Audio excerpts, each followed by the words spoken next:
এমন ভয়াবহতা কল্পনাকেও হার মানিয়েছে।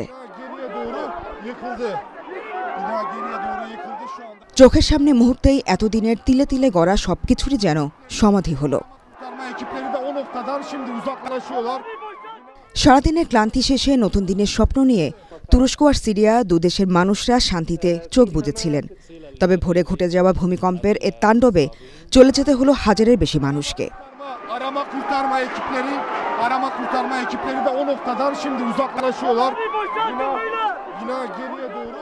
এখনও ধ্বংসস্তূপের নিচে আটকে আছেন অনেকে।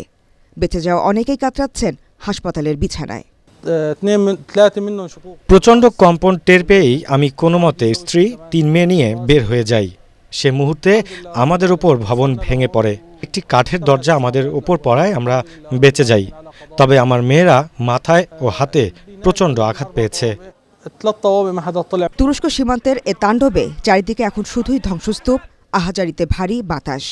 কেউ কাঁদছেন স্বজন হারিয়ে, কেউ ভেঙে পড়া ভবনের নিচে খুঁজে ফিরছেন আপন মানুষ বা পরিচিত জনকে। বেঁচে যাওয়ারা যেভাবে পারছেন উদ্ধারকর্মীদের সাথে কাজ করছেন।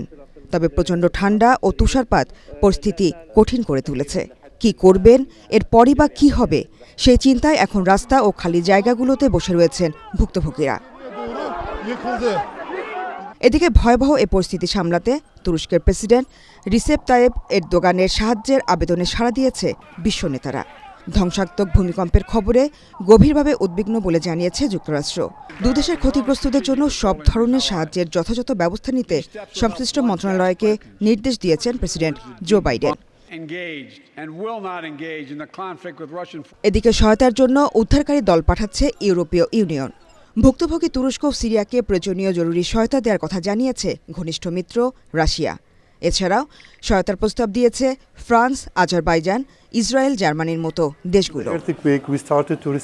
তবে এখনও ভয়ের ব্যাপার হলো প্রচণ্ড শক্তিশালী এ ভূমিকম্পের পর ক্ষতিগ্রস্ত এলাকায় আফটারশক চলতে পারে কয়েকদিন, কয়েক সপ্তাহ, এমনকি কয়েক মাস ধরে।